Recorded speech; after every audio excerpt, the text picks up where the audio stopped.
Hello, everyone. We are 1 minute past the hour. I'll give it 2 minutes past the hour. I have seen the numbers slowly trickle up, so I'll give it one more minute and then we'll get started into tonight's program.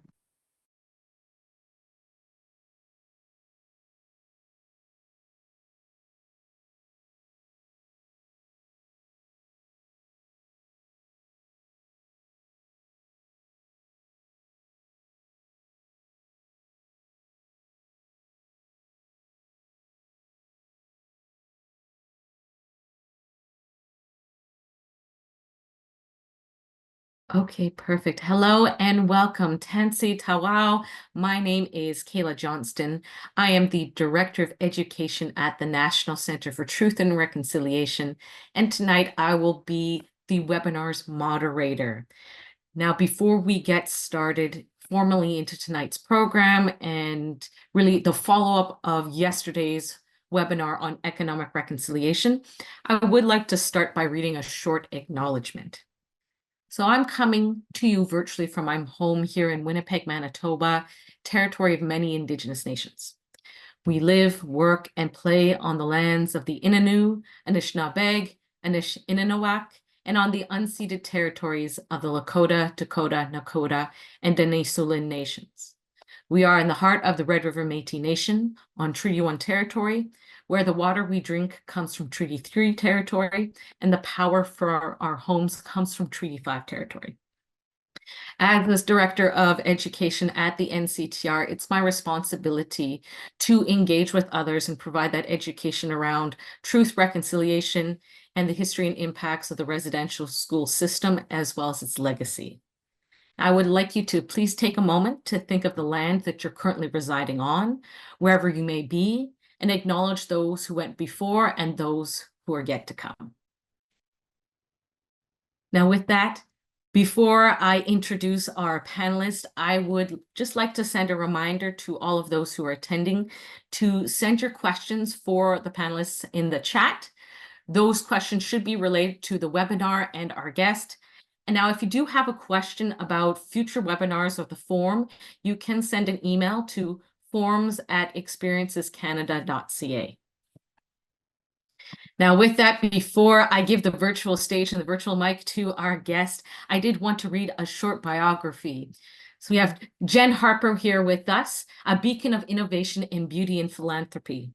Jen Harper is not just a name in the beauty industry, she's a revolution. An award-winning social entrepreneur and international speaker, Jen is the trailblazing founder and CEO of Cheekbone Beauty Cosmetics, a brand that has very gracefully painted the ideals of sustainability and inclusion onto a global canvas.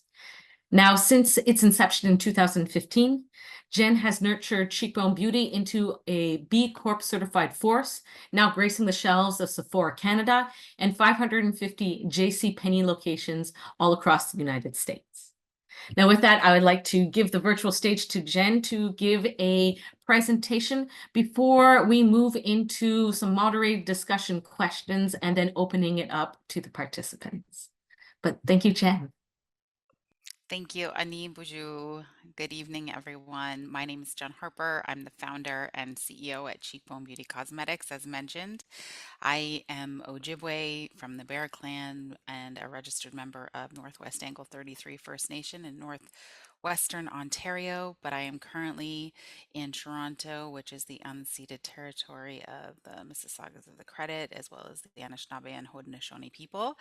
And I am grateful to spend this time with you. And I'm going to share just a little glimpse into, I think, how Cheekbone Beauty came into this world and where we are now and where we're going, and hopefully provide a little bit of inspiration. And if you have plans for entrepreneurship, then hopefully I can help answer some of those questions later. So I'll just wait for the slide presentation to pop up. So, how does someone who has no experience in the beauty space get started in the beauty industry? I was actually selling seafood. I was selling fish at the time. My career prior to Cheekbone Beauty was in the food industry, but for 8 years, I was a seafood sales rep. And 4 years before that, a sales rep for Cisco, which is a broadline distribution company. And then before that, I spent 12 years in the hospitality industry. So, food service, I was in a catering manager, restaurant manager. Being from the Niagara region, we are like all about farm to table and boutique style hotels and restaurants. And so that was my career before getting into this industry, which is absolutely insane. Because how does someone selling fish go from that to starting a beauty brand? I have always been an avid customer of cosmetics and skincare. I would call myself a bit of a beauty junkie for sure, but definitely did not have enough knowledge. Or sometimes I actually say I feel like I have no business being here in the beauty industry. So, this is the journey, and this is what actually happened. In 2015, I had a literal pop out of bed, middle of the night dream, and in the dream, three native little girls are covered in lip gloss. I wake up, I literally grabbed my laptop and I started writing out what is the foundation of our brand to this day. And that was to create a product. And at the time it was lip gloss, because during that dream, all I remember is these three native little girls. They had brown skin, rosy cheeks, and they were covered in this lip gloss. So at the time, I wrote create a product, which was lip gloss, and use a portion of the profits to do something to support my Indigenous First Nations community. I had no idea what that looked like or what that meant, but I remember typing in start a scholarship fund, and I really wanted that in honor of my grandmother. Next slide. So, on this journey and after that dream, it's really important for me to share a little bit of my backstory, my personal story, because it really is the only reason that Cheekbone Beauty exists. And so, uh, I had battled alcoholism for a big portion of my adult life, and in 2014, November 26th specifically, so this year I'll celebrate 10 years of sobriety. I got sober, and after getting sober, 2 months later, I have that dream, which is crazy. And I think back now and recognize that how does someone who's doing something completely different in a different space have a dream and actually start to do something to make that happen? Well, I think it was, I joke, but a little bit delusional, but also when you are on a healing journey or creating this new path for yourself, it is absolutely incredible what you think you can accomplish and overcome and do. And I believe that, in some way that this is a little bit of, a push, I always say, from the creator to help me stay on this path. But I really equate the success of Cheekbone Beauty to a lot of painful things in my past. But I also really wanted to always share this portion because it's important to understand that we don't have to be our past and that any moments in our lives that we can make changes. And I was learning for the first time growing up in Canada. I was 38 years old. This is a picture of my kukum, my grandmother, Emily Paul, who survived St. Anne's Residential School just outside of our home community in Sioux Narrows, Ontario. She went there, and we know we know the story, we know the journey, because so many of our people have, been through this and lived through this. But at 6 years old, put into the residential school, taken out at 16, and I learned a term called generational or transgenerational trauma. And what in learning this newly sober, also the final report of the TRC, the Truth and Reconciliation report, was released in 2015.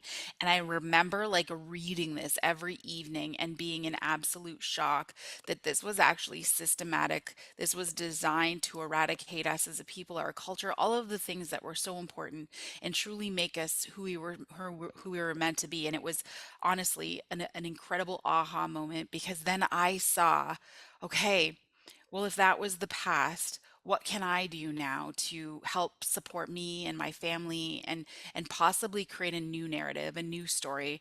And I believe that we could do this through this idea of creating this lip gloss. Next slide. And as in many journeys, as mentioned, there's lots of pain on this path. I lost my brother, who is no longer alive.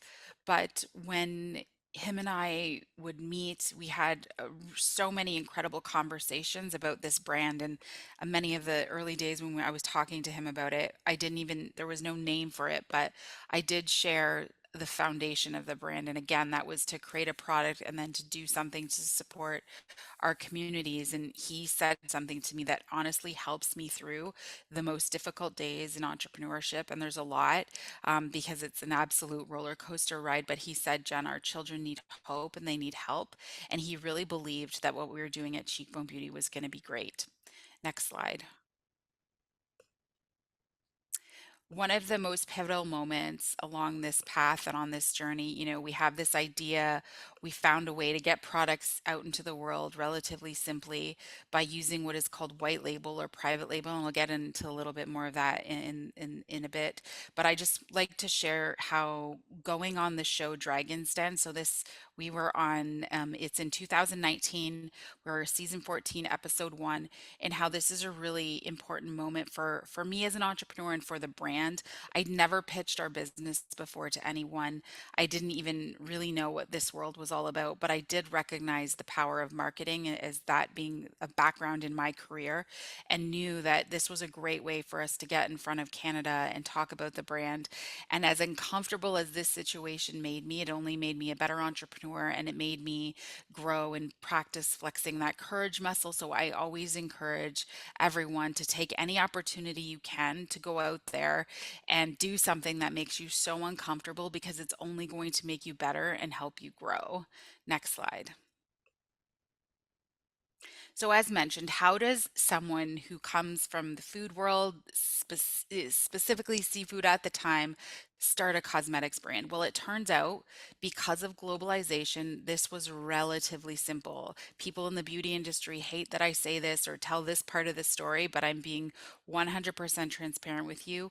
I feel like any fool could start a brand in 2024, because you can go to just about any manufacturer anywhere in the world and you could launch a product and have your logo put on it. Once I realized that, because of being so naive to this space and not understanding fully how it worked, I did know, though, in the early days that this was the only way I could start. I don't come from generational wealth. I didn't have a lot of capital to invest in the company. I was literally bootstrapping the business, and I knew to test the market. And that's essentially what we were doing with these private white label products in the early days. Like, was there an appetite for this brand to exist? And of course, in year one, two, and three, we absolutely proved that there was, because by year three, we had seven figures in revenue. And this was just my side hustle at the time. I was still working that day job well into 2019. And and that's when I had met Raven Capital, who are investors to this day and have since invested $1.8 million into Cheekbone Beauty. But they believed in this other vision, the vision that I started to share with folks in our community and surrounding our brand, was that these were the products that I had not dreamed of. I had learned early on, I would start asking these partners or suppliers from this white label, private label world about ingredients, where things were coming from, packaging, like why did we have to use plastic, and was there a different option? I would want to know where the mica was coming from. I would want to know where all of the things that go into a formulation of a cosmetic product, where things were coming from, and I would get completely ghosted from the supplier. And so we finally made the decision, thanks to investment, that we were going to build our own lab, hire our own chemist, work with sustainability scientists, and then launch the brand that I believed in and that I knew was absolutely authentically Indigenous. Next slide. And so we did that. It took quite some time and obviously a very heavy lift in terms of investment and time. We reformulated everything. We started with lipstick, where I literally went around the globe and hand sourced every ingredient that goes into our sustained lipstick to this day, to absolutely ensure that no human being and that the planet is not being impacted by our products. We are an authentic brand and very transparent, that we talk about where everything comes from, how things are made. And this doesn't only involve the actual formulation of each product. Now we share the journey about packaging because we're in an industry where the term clean has become a marketing term. There's no global or regulatory body anywhere around the world that actually defines what that means. But we have done that as a brand to define it, what it means from an Indigenous worldview or an Indigenous perspective. And in that lab, which we call our Indigenous Innovation Lab, we have formulated all of our products with our chemists, and then we partner with larger scale manufacturers to factories to and manufacturers to actually make now we no longer sell or need 100 units of things. We're in the thousands. And of course, that didn't happen overnight. This was like a 4-year journey. And at the same time, this was the first photo that we used when we launched into Sephora Canada. It's actually the first time. So back in the early days of building the brand, I've always shared that I started this with literally like $500 and would take pictures from my phone, and built this from like a Shopify store, and it was relatively simple. But this photo was the first photo that we actually paid a professional photographer to take for us, and I'll never forget the cost because this is a $3,500 photo. Next slide. This is really important for us as a brand. These are all Indigenous models, and as a brand, we're very open and honest about saying we use about 90% Indigenous models. And when we first launched with Sephora, it was important that we used all Indigenous models here. And as a leader and a brand that has such a big platform, we want it super clear that no one knows what Indigenous looks like, and that was the point of this campaign. Next slide. What sets us apart is so many of the things I've already mentioned, but one, our innovation lab, we have incredible things happening there all the time.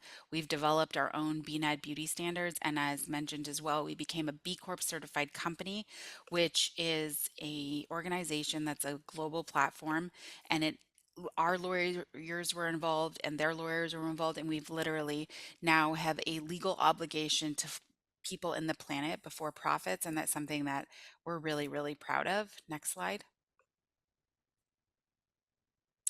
So many things again happening on this path. I always love to share this story because you never know what the answer is going to be. But we were a part of an incredible campaign. We had won for a small brand. This is huge, $1 million in ad spend from Bell Media.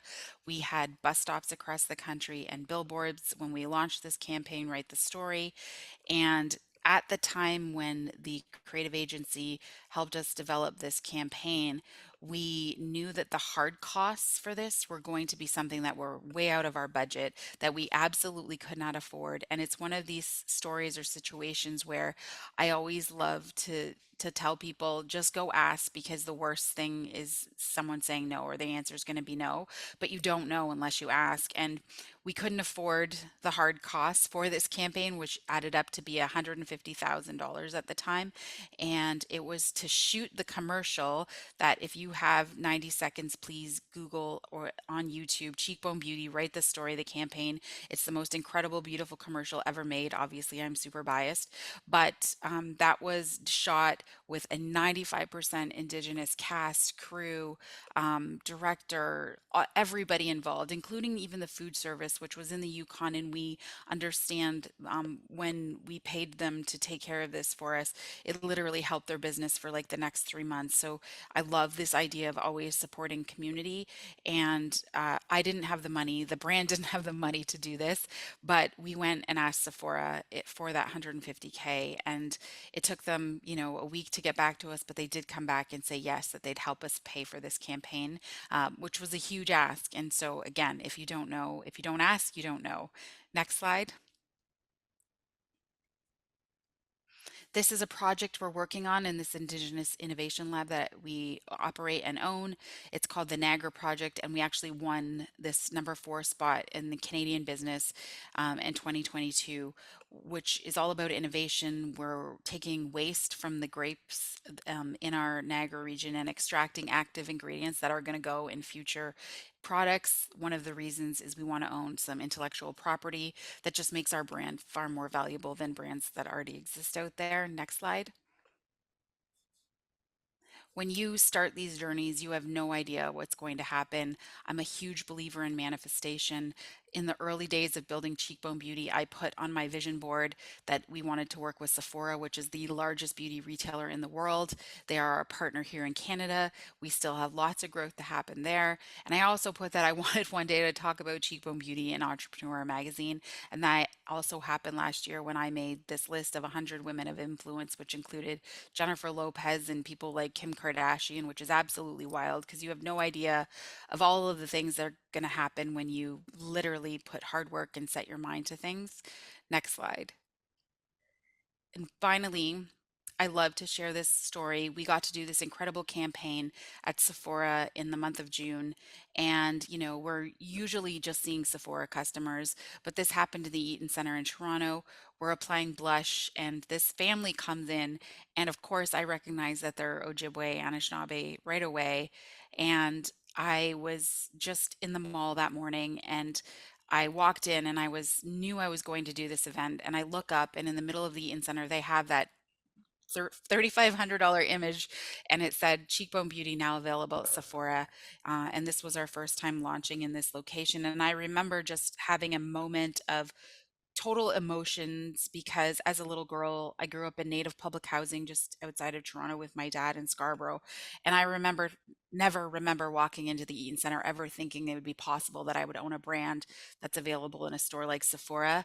And then I meet this family, and this little girl and her brother were in there that evening. But I'm driving back home that night, and I literally thought, oh my goodness, like I'd been talking about representation for years as building this brand, but I literally felt it on a visceral level that this is why it matters. Because that little girl and her little brother were never now going to not wonder what's possible for them because they just met a woman who looks like them, who comes from a community like them, that owns a brand available in Sephora. Thank you.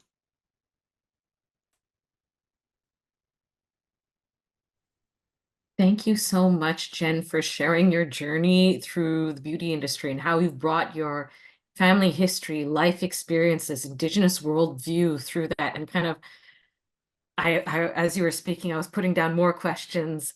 Full disclaimer to those joining, I pre-sent questions to the team ahead, but I always through the presentations and engagement kind of develop more questions. So depending how things go, you may get some very specific questions, Jen, based upon that really great presentation you shared. Now with that, I would like to turn to our second panelist, Krista Gunther, home cook turned restaurateur, executive chef and owner of Feast Cafe Bistro here in Winnipeg, Manitoba. Born and raised in Winnipeg, Krista Gunther, who's Saulteaux Cree French Métis and a proud member of Peguis First Nation, has spent over 25 years refining her cooking and gardening skills and expanding her knowledge of First Nations and Métis Indigenous food. She's a home cook turned entrepreneur, or I should say restaurateur, whose passion and creativity are woven into the fabric of her restaurant and catering company at Feast Cafe Bistro. Krista is also the co-chair of ICANN, Indigenous Culinary Association of Nations Board of Directors. With that, Krista, I'd like to give you the virtual stage for your presentation. Miigwech, Tansei, and hello, bonjour, everyone. It's an honor to be here to share my story and my journey. Thanks, Jen, for that presentation. I always wondered what your story was, and that was wonderful to hear because I know all about you and have been watching you for a really long time. So congrats on all your success. So she already kind of introduced me, but I just wanted to kind of add in that, it was never a dream of mine to open up a restaurant. It's not something I ever thought I would do. And like Jen as well, I certainly started off on the tough side of the tracks. I am a Saulteaux Cree French Métis, was completely disconnected to both my Cree and French side. I'm now a mom of three, a 26-year-old, turning 24, and a 22-year-old. I have a 2.5-year-old grandson, so I'm actually a cookum now. And I have the typical story of, an Indigenous person. I grew up around addictions and poverty and family brokenness, um, and I understand what it's like to go hungry and to experience what that intergenerational trauma is. And it's I started out in a very tough, extended family, and I'm the oldest of 30 cousins, and we spent a lot of time together. I went down a really dark path in my teenage years. I was not an academic. I actually don't even have my grade 12 to this day. I was not good in school. From the age of, I think, 9, was sometimes babysitting 3 or 4 children by myself for an entire weekend. I remember my first, we'll call it chef experience, opening up a can of mushroom soup and then opening up a can of mushrooms and making that for myself and, the 2 or 3 children I was looking after, and just thinking, okay, at least we have some food tonight. And I actually, have fond memories of feeling that security that a little bit of that food brought to me in those times.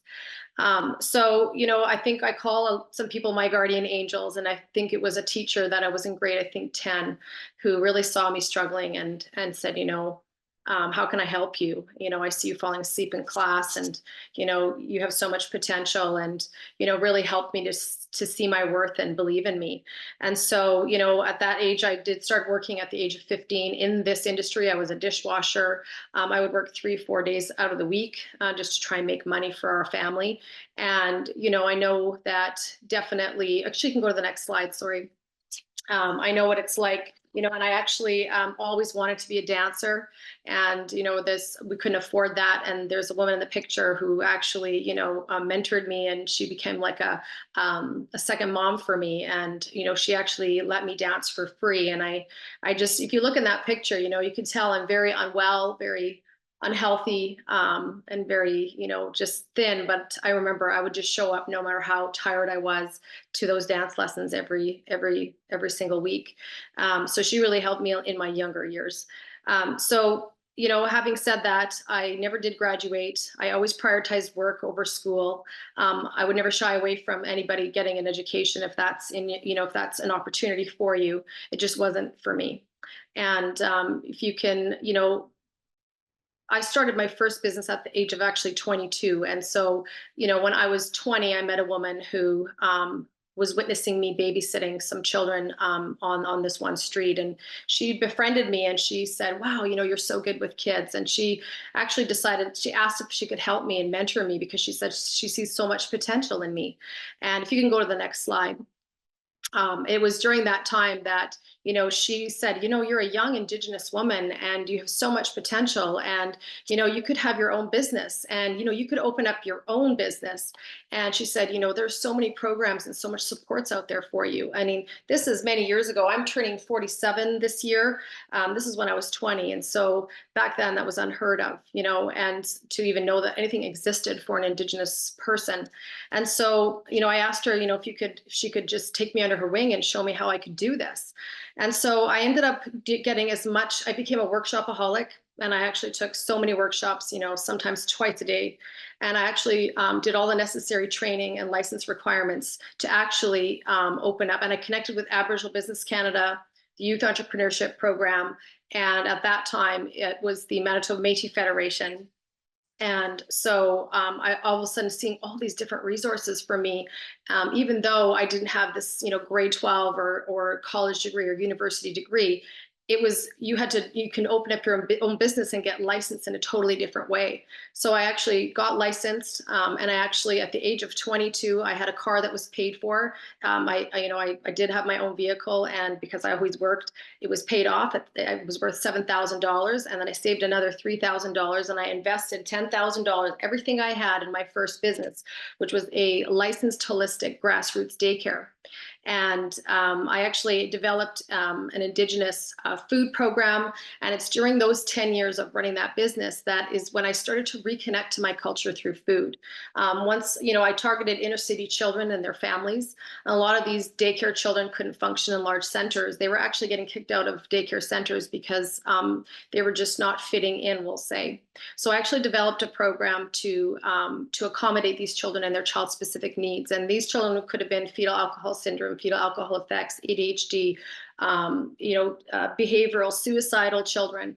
And what I started realizing in that 10 years is that's when I decided I need to develop a food program, because a lot of these children were very malnourished. They were coming from homes that were dealing with, poverty and, families that just didn't have the means. And so I was able to access extra funding to develop a food program. And that's during that time where Canada's Food Guide for First Nations and Métis Inuit people came out. And I had seen some ingredients on there that I had never even heard of before, or eaten before, like a squash, different beans and different nuts and things. And I started thinking, wow, what do you mean these are traditional foods? Aside from moose and pickerel or Saskatoon berries, I really didn't know anything about my Indigenous culture through food growing up in the city.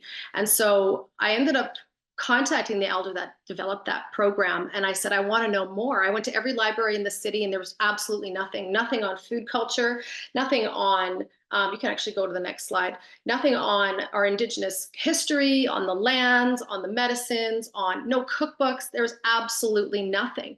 And I was just blown away, because where was I going to get this knowledge? I wanted to know more. Because I had this food program, I actually watched a ton of Food Network. And who would have thought, here I am after owning this restaurant, would be on Food Network with some of the chefs that I actually watched to learn how to cook and to learn how to write recipes. And I would write everything down that I was watching. And because I had to follow Canada's Food Guide, I had to be creative with these recipes. But now I'm realizing there's all these ingredients that are on this list that are actually in the grocery store. So I started incorporating and buying some of those things that I could find in the grocery store, but a lot of it you couldn't. And so, I started asking her, well, where am I going to get this information? And so she said, you have to go to the communities. You have to go to your communities. You have to go to the elders. You have to, go from the ground level for this information. So I started doing that. I connected with different communities and elders. I ended up getting some heritage seeds. Then we did a garden program, and just started developing all of these recipes. And in that 10 years, I was probably the most healing journey for me. And like Jen, I've gone through my own set of suffering with alcoholism and hard drugs and different things that I grew up around, thinking that that was a normal thing to do. And, and had to really get a lot of help around that to get away from that. That was, destroying me. And, my trauma and the pain, I was escaping in those drugs and that lifestyle. And, I made a decision at a young age that I was going to turn that into success. And so, during that 10 years, I developed hundreds of recipes. I reconnected to my culture through food, and when you connect to your food culture, it gives you a sense of pride and its self-worth and an understanding of where you come from. And you think of any other culture, like the Italians, their food is their food, and they are so proud of their food culture. And so it was like this transformation. And then when you're starting to feed your body foods that is meant to be in your body that are healthy, and then you're connecting to the land and you're growing these vegetables and you're incorporating those in your food, and the act of cooking. The children were, at first didn't want to eat a lot of the food, but when they were participating in the grocery shopping, in the gardening, in the cooking, even if it was a 2-year-old, they wanted to eat the food. And even within 2 weeks of eating this healthy food and connecting to our culture, they were able to learn and behave and be happy and sleep and be active regardless of their barrier. And so it was just a transforming time for me. Next slide, please. So of course, we got to get to how did feast happen. So it was in that 10 years that I became a single mom during that time, as well as, having my children and getting out of a really toxic relationship and a dangerous one. Just ran my business and continued just learning and connecting and developing recipes and seeing that transformation that food is medicine. It is something that can feed us both mentally, spiritually, physically, and emotionally. And so I actually met my husband. I got married. And I sold my business. I actually became a stay-at-home mom.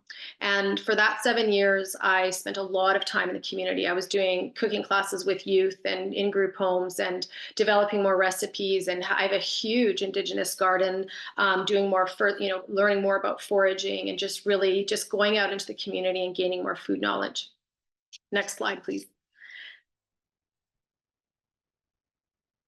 And so, I continued on that journey and just getting information and just, embedding myself in the community. And that's the reality about our Indigenous food culture. Our food culture is rooted in trauma and obesities and diabetes and poverty. And,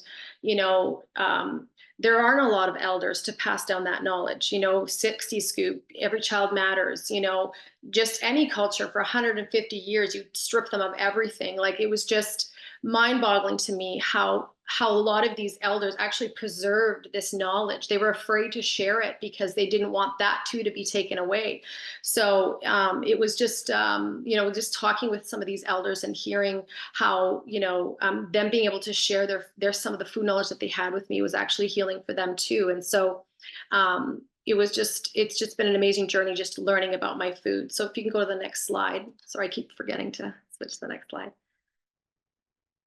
So basically I did that for 7 years, and the opportunity, there was this old building you can see in the picture here. It's a 110-year-old building, which is located in the west end of Winnipeg. And that's the most multicultural area of Winnipeg. And that's where my daycare was located as well, was in the west end. And there was this building here that had been vacant for 4 years. There used to be a cafe that was running out of there. And it was a cafe that was built around supporting the community and becoming almost like a community kitchen for the community there. Unfortunately, owner that had the vision for that space died suddenly, and so the cafe at that time closed up, and it literally sat preserved for 4 years, dark, and everything was left in there, dishes, tables, chairs, you name it, and it was just like a ghost town in there. Equipment, everything, it was like they just left and everything just sat there.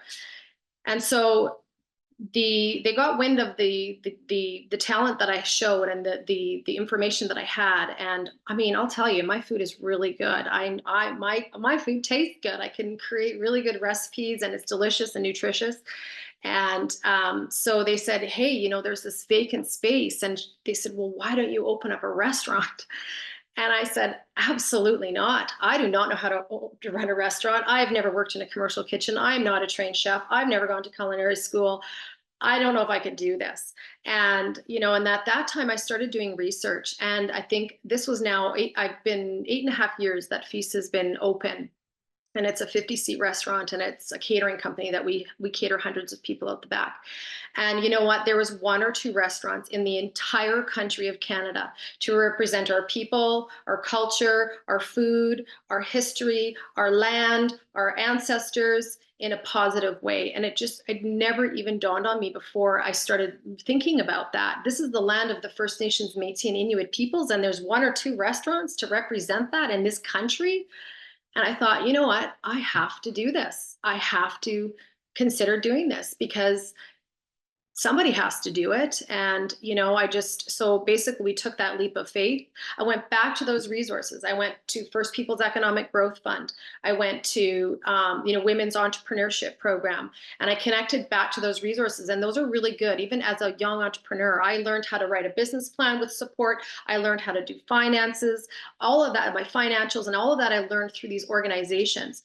And so I went back to those. My husband and I decided to take that leap of faith and, board against everything we had at the time, and, and basically invested in opening up Feast. And if you want to, I think we're going to play a quick video. Sorry. Oh.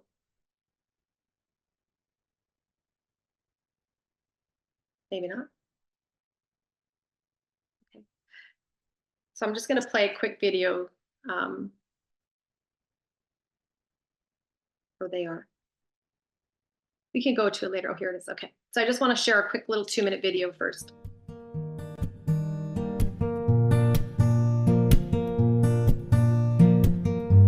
Food is, I think, one of the most integral parts of culture. And for our Indigenous food culture, it is powerful. It gives you a sense of pride and self-worth and remembering where we came from and the foods that grow on our land and talking about that. I think that's really important.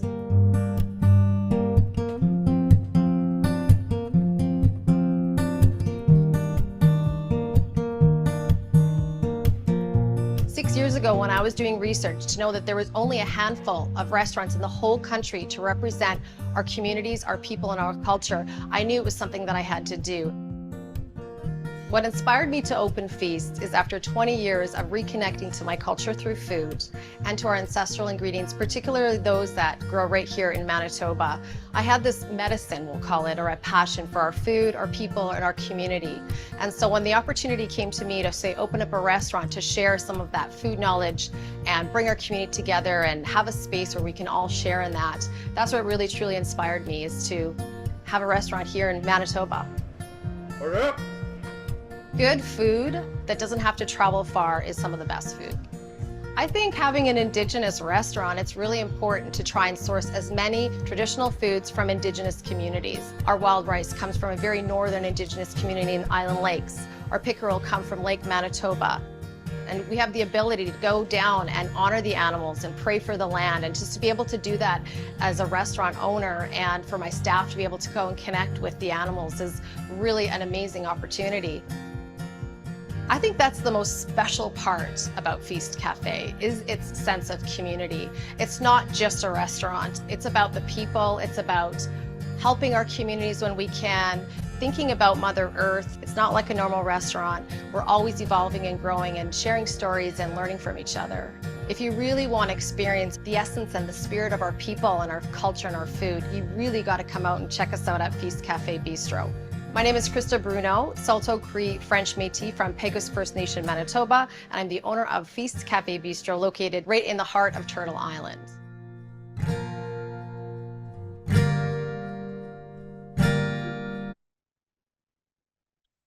So we can go to that next slide. I just wanted to share that video. I don't know, it just hits home for me every time.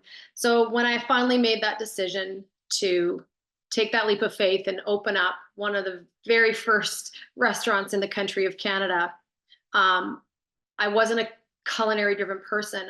I'm a community driven person. And so I made a commitment from day one that, you know what, if I'm going to do this, then it's going to have to be more than just a restaurant. There's so many more things that are important to me besides just opening up a restaurant.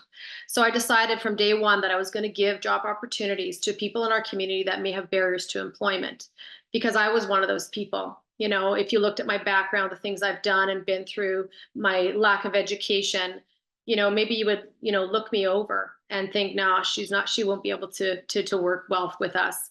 You know, if, you know, there was a few people in my life that gave me the hope and opportunity and believed in me. So I wanted to be able to give that back to our communities. And that could look like anybody, like, you know, Steve, who said, order up. You know, if you heard Steve's story, you know, Steve was incarcerated for 15 years. And if you heard his story, you would have been incarcerated too. But does that define his future? Does that define his ability or his potential? I choose to say no. And so, you know, it could be people that have been incarcerated or recovering from addictions or lack of education, or who have been in the, you know, brought up in the foster care system, who don't have a lot of supports, you know, somebody that may have a mental or physical disability. And, you know, I wanted to be an inclusive employer. And you know what, I ended up connecting, you know, with a few different organizations that have now, since I've connected with them on their boards and spent a lot of time with them, where there's all this funding now that's been given from federal funding going into these different programs to focus more on giving these job opportunities and building people up in our community to be able to be job ready. And so, you know, so we've done that. You can go to the next slide. It was important to, you know, be mindful of Mother Earth. So, you know, I had compostable items wherever I could from day one, which are 5 times as expensive as styrofoam. You know, we keep all of our vegetable trimmings and all of our bones, and we cook those down for stocks.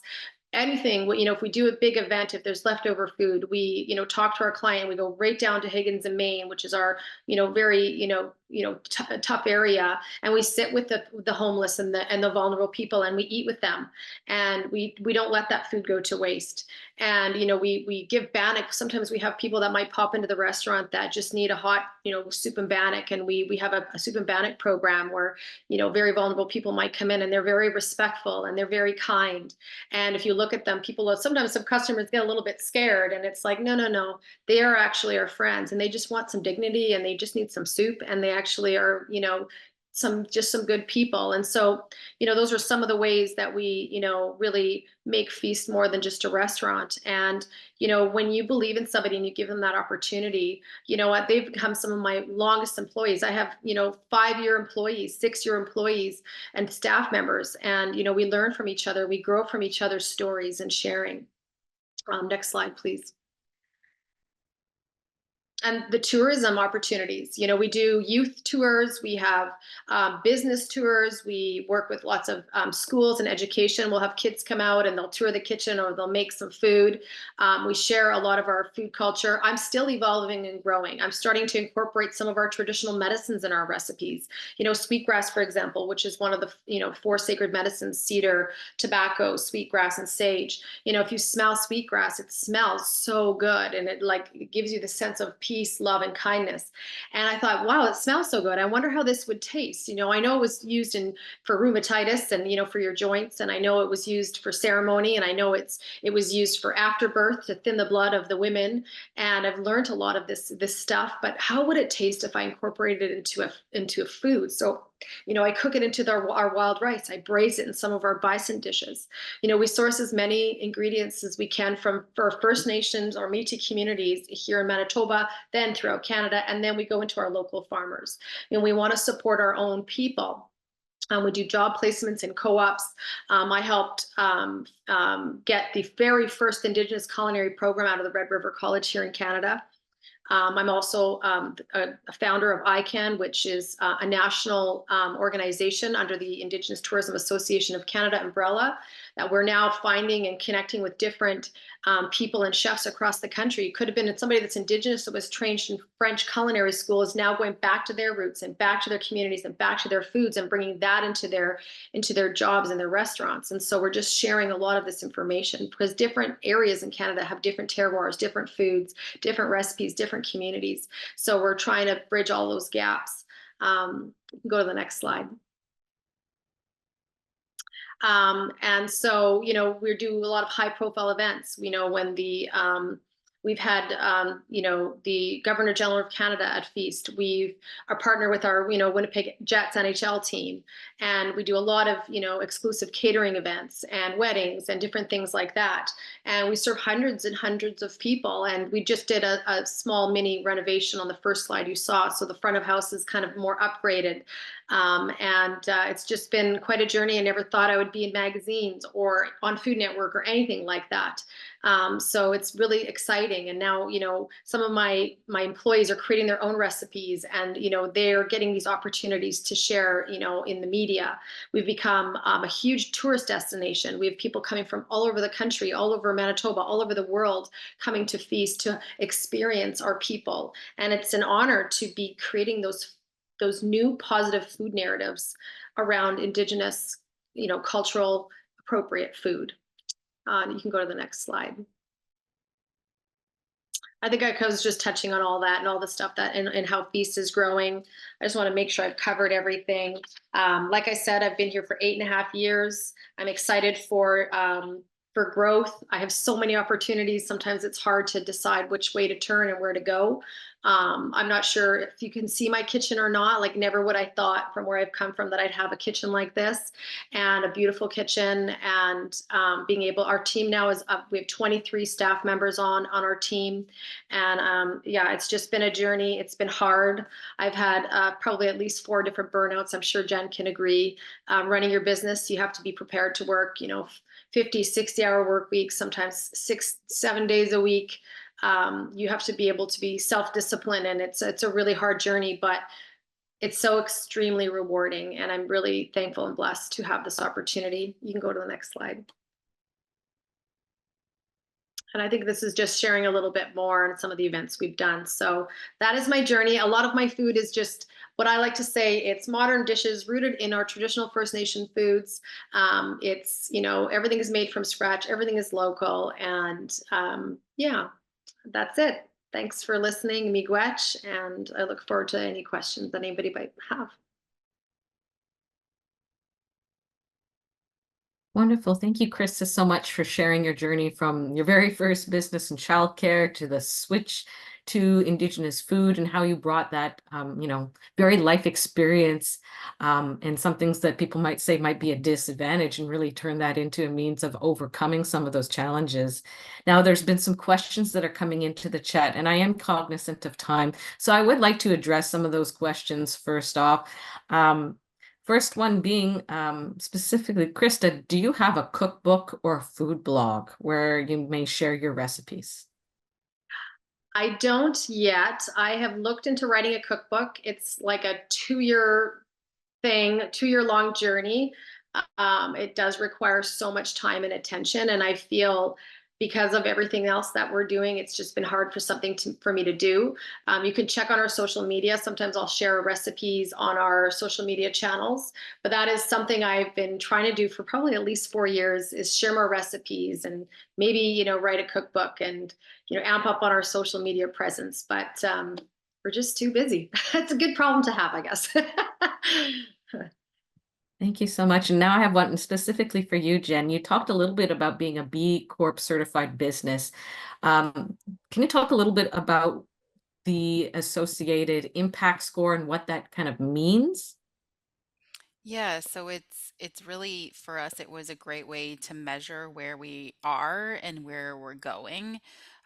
There's so much greenwashing in particular that happens, especially in our space or in I think in large scale industry at mass, and people make like the slightest change and then they call themselves a sustainable brand, and there really is no, I think, black and white answer for so many things on this journey. We talk about it as always being a journey, but what being a part of the B Corp community and working on that assessment, which happens every 3 years, is a place where we knew we could grow from. So recognizing, okay, this is where we are, and this is, a path for us to keep making changes and ever evolving. Much like Krista said, there's like you're never in one place. You're always learning and growing and making changes. But it was sort of that foundational platform. I have some very broad questions for the both of you.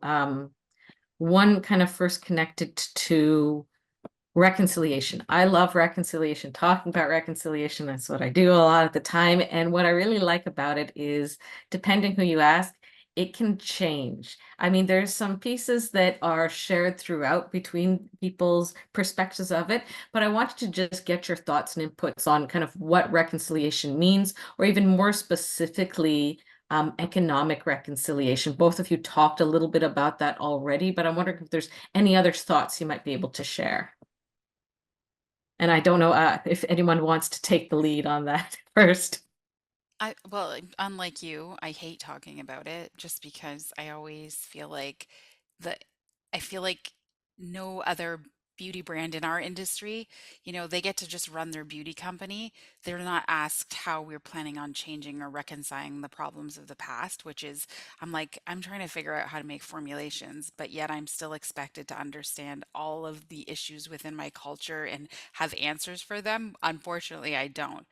I My personal view on it is obviously this is an individual path for each human being that exists and how they choose to go down that path, because many have chosen not even to pay attention to those things. And so, my hokey, I guess, wellness self that believes and hopes all things are possible is I only surround myself with people that do care about those things. And if they don't, then I have no time for it. And nor do I ever, I'm not political or ever want to be in any of those spaces. It's just not who I am or what I'm about. I'm trying to create products that are better for human beings and the planet. And, the, and I think for me that's the best answer I can give. I just feel like it's so out of my wheelhouse of expertise. These are things that I'm not heavily involved in. Thank you so much for that answer. And Krista, did you have any thoughts to share? Yeah, I mean, I tend to, when I talk about truth and reconciliation, I like to make sure that the truth is spoken first. And because I come from the food world, and again, for me, food is medicine, it's ceremony, it's sharing, it's family, it's a lot of positive things. And so, but there is a sad truth among all sectors, be it food, language, everything with our communities. So it's important, I think, for people to understand those truths first and foremost. But when it comes to reconciliation, particularly economic reconciliation, I think that's exactly what Feast is doing without me knowing that was kind of what that meant. When you're giving job opportunities, I get to now speak to a lot of other restaurateurs and business owners. I don't know about you, but you look in the whole hospitality industry, hotels, restaurants, you're not seeing a lot of Indigenous people in that realm. And so, giving those job opportunities to people, making my menu affordable for all walks of life. I don't want to be so exclusive in my food offerings that my own community can't afford to come there. So there's something for everybody. Being mindful of Mother Earth and having a voice in that. You'll see a ton of plants in my restaurant, and if you don't finish your water, we're going to use your water to water them. And just leading by example, I think, is a form of reconciliation, or modeling what that could look like or be for others.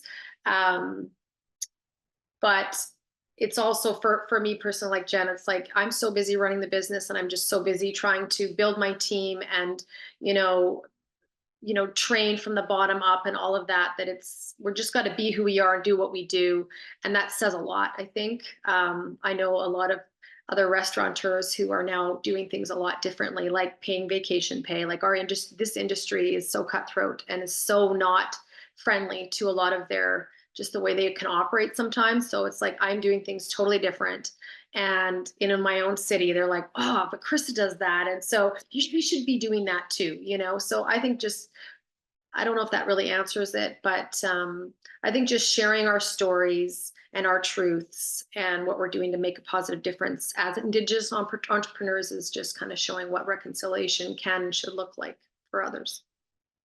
Wonderful. Thank you so much, both of you, for sharing. I always like to hear again what other people's thoughts are.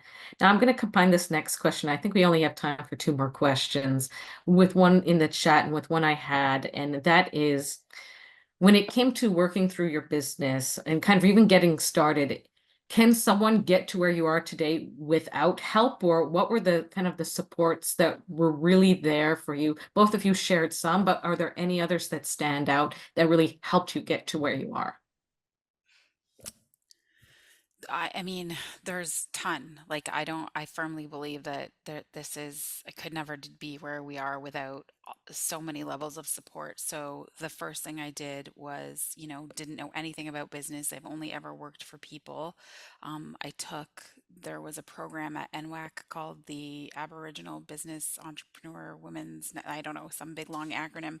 And it was a 12-week program, and it was literally like the basics of like writing your business plan, the financial plan, the marketing plan, who's your target customer, what is your, product market fit, all of like what your like sort of your MVP, like all of the basics of business, and did that. And then I literally read 100 books between 2015 and 2016 on business entrepreneurship and all of kinds of business strategies and planning, as well as Indigenous culture and history, books that were so new for, I think, so many of our communities. There were so many books released over the last few years and even until now. And then also networking like crazy. There's like, I would say no to nothing. I would go to every single event. And the reason, and then I've started speaking, and now I speak like internationally around the world about entrepreneurship and business, and just saying yes to as many things as possible. And at every sort of event and situation, I can assure you that I've met someone that's connected me to something that we needed in order to keep growing the business. On my board of directors, Doug Langmuir is one of the directors at our company, and he founded Bite Beauty in Canada. And I only met him because of being at an event where I met someone that knew him that made this introduction. And so it's just so important that you put yourself in all kinds of networking opportunities and situations. Thank you so much. And Krista, any final thoughts on this? Yeah, I mean, I came from the ground up, very organically grew. I think in order for you to be an entrepreneur, there are certain things that you need to be. You need to be a self-starter. You need to be disciplined. You need to have the ability to manage money well. Yeah, having a sound mind. If you are suffering in any kind of addictions or whatever, you got to deal with that first because you're not going to be able to be successful in a business. Connecting with those resources like the youth entrepreneurship program, women's entrepreneurship program, there's financial institutions connected with different supports. Like I said, I learned so much becoming a workshopaholic, going to the colleges, like even sometimes like I think Polytech, they have all of these courses. You can take a 1-day course, 2-day course. Some of them are free. So, sign up for anything and everything that you can. If you have a passion or a medicine, I believe we are all meant to do what we're supposed to do. And you're going to see signs in a young age. I know we're speaking to a lot of youth. There's going to be gifts and talents that you already know you have. So are those gifts and talents something that you can turn into some sort of a business or an entrepreneurship? Find somebody else in the industry that you're interested in. Ask them to mentor you. 9 times out of 10, they're going to say yes.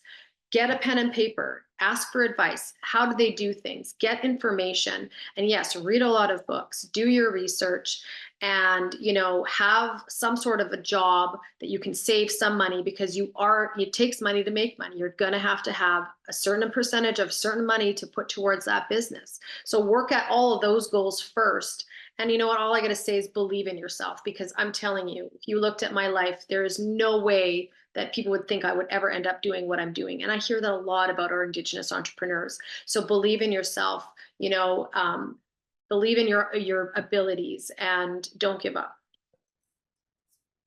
Thank you so much. We're at the end of our time together, and how fast it goes. So I just wanted to double check, Jen, Krista, did you have any final thoughts, messages for the youth who've joined us tonight? I know, just again, I want to just echo what Chris just said, don't give up. And that, for me, overcoming addiction and learning to love myself and believe in myself. And I am grateful, even as a child that grew up in trauma, I had an amazing mother who always loved me and believed in me. And it's really important, whether it is a teacher or someone in your life. And if someone does show you that kind of attention in a healthy way, um, stay and stick around those people, because they're going to help you to believe in yourself. And even if you don't have those people, it is possible. Like, I believe nothing is impossible with the creator of the universe, and that you can learn to believe yourself and love yourself. And that's the first thing that you have to do in order to have all these crazy, incredible, successful life, the life that you dream of, that you don't think is possible for you right now. Because much like Krista, I have had no idea, if you would have met me 10 years ago, that any of this would have ever even been happening.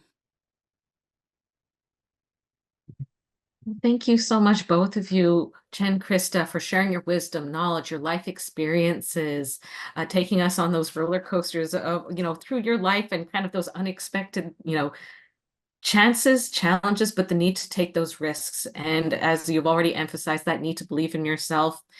And I want to thank all of our participants. Thank you for joining, engaging, sharing your questions.